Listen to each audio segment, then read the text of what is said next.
Today I want to talk about a very hot topic. I came to some conclusions about religion, and I wanted to try to pinpoint at what point in history religion was invented. Maybe I define religion differently than, I don't know, the United States government, or than you or your friend.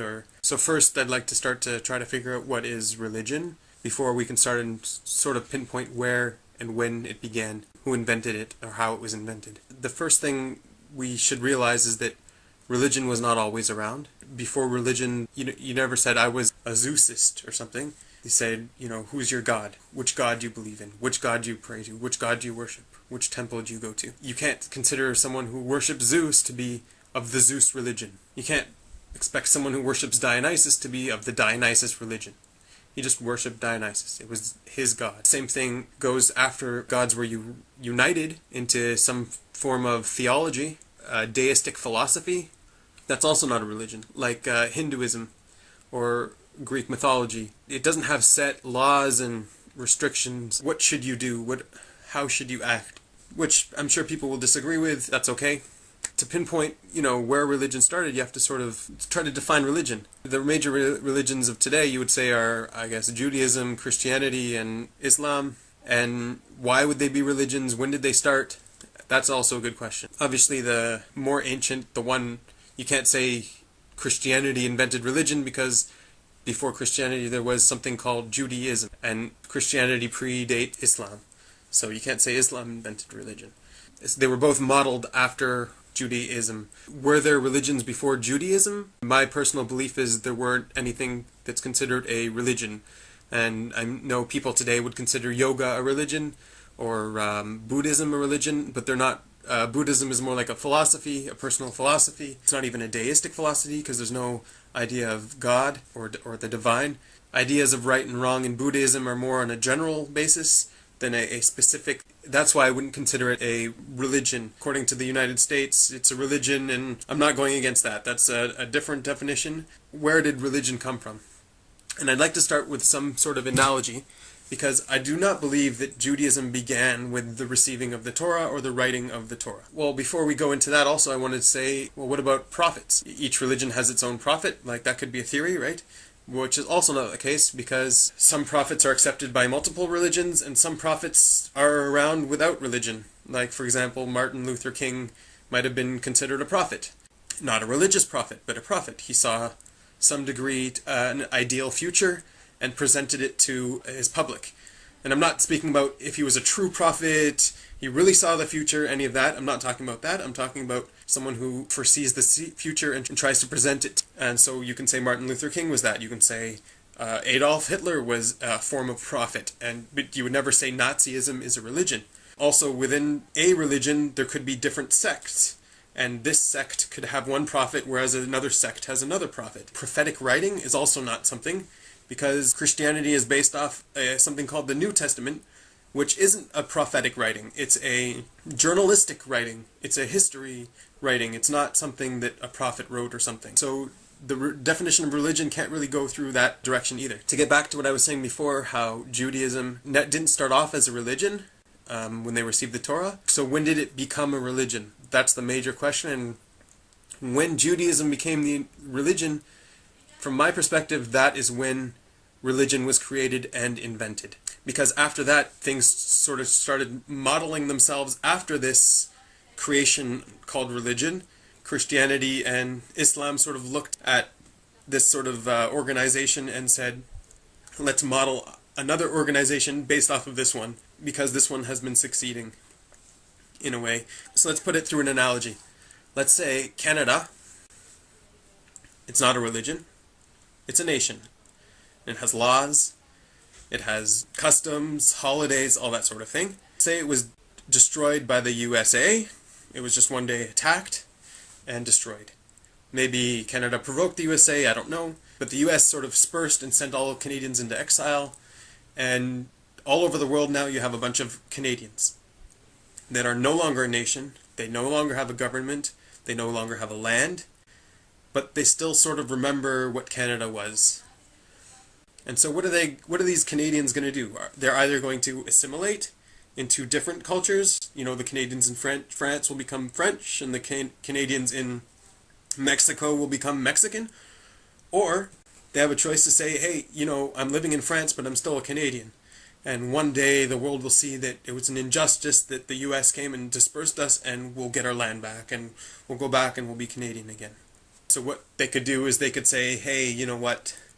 Even though I'm in France and the legal drinking age here is 16, we're Canadian and my children will wait till they're 19. Or if you're yourself or 17, you're like, no, I'm Canadian, I can't drink yet, only when I'm 19. Because that's the law of Canada. There could be some coming of age ceremony where you demonstrate your knowledge of hockey and you play hockey. And there could be some law that Canadian beer is considered the best beer. So you're forbidden from drinking beer from any other people and only Canadian beer. Dietary laws in Canada, what's illegal to eat in Canada? Monkeys, you can't eat monkeys. Or horses, you can't eat horses.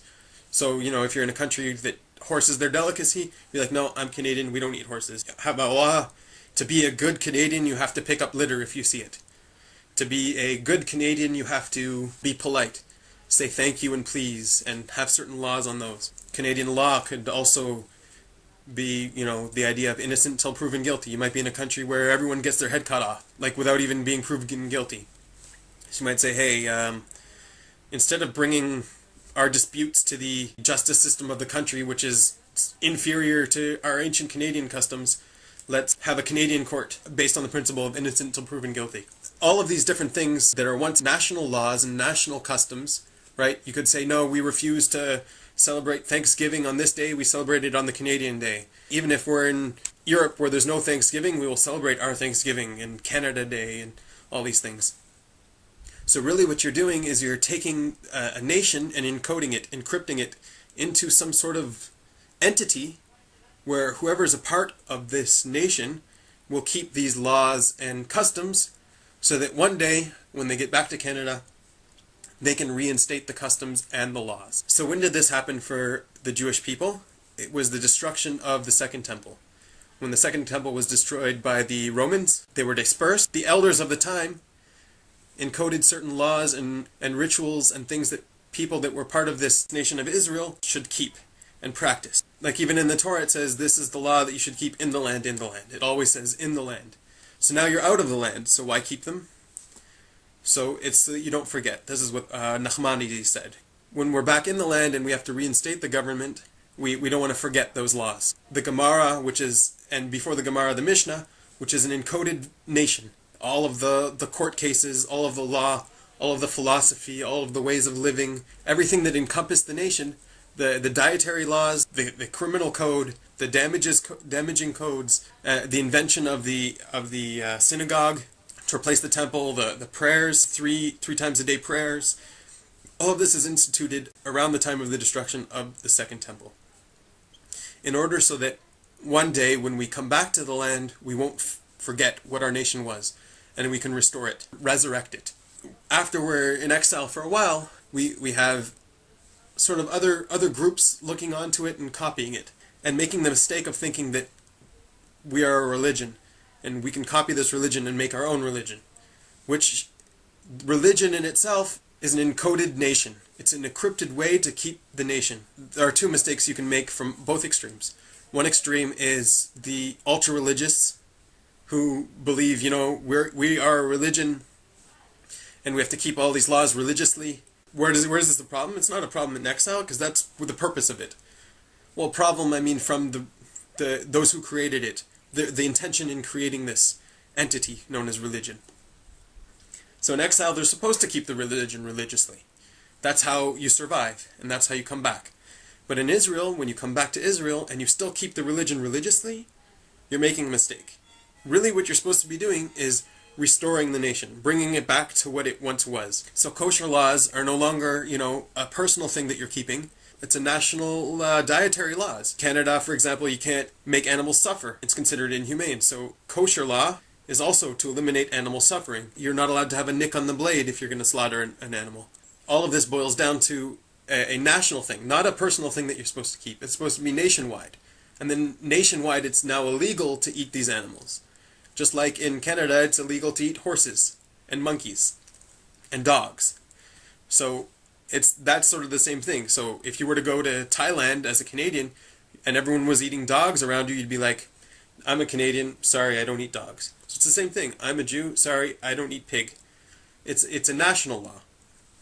And that's how it's supposed to be restored to. So these ultra-religious that keep it as a religion are making a mistake of not trying to restore it. Not trying to restore the country to what it's supposed to be. And on the other extreme, there are the people that we're a country now and we're not a religion. Let's leave the religion over there and let's only be country. And they start making new things and growing separately. So they're also making a mistake based on the originator of the religion, because his intent was that, well, when you do make the country, make it based off of these laws. Don't take British law. Don't just make up laws. We already have a huge, rich law system. Those are the two sort of directions that you can make a mistake trying to understand what the religion really is supposed to be. And then the other mistake is trying to copy this religion when it's really supposed to be a nation. Really what people should do is not have this idea of a church and king. You know, they should sort of be, if you want to copy something, don't copy the religion, copy the nation that once was, and make your nation like that nation. And if you don't want to copy it, then don't copy it. But Muhammad comes along with this pre-made religion, which people just sort of keep. And I'm sure there are Muslims that'll say, no, it's meant to be a national thing also. You're supposed to convert nations into Islamic nations. And that's about it. That's the invention of religion. That's how it was invented, to preserve a nation. And for no other reason.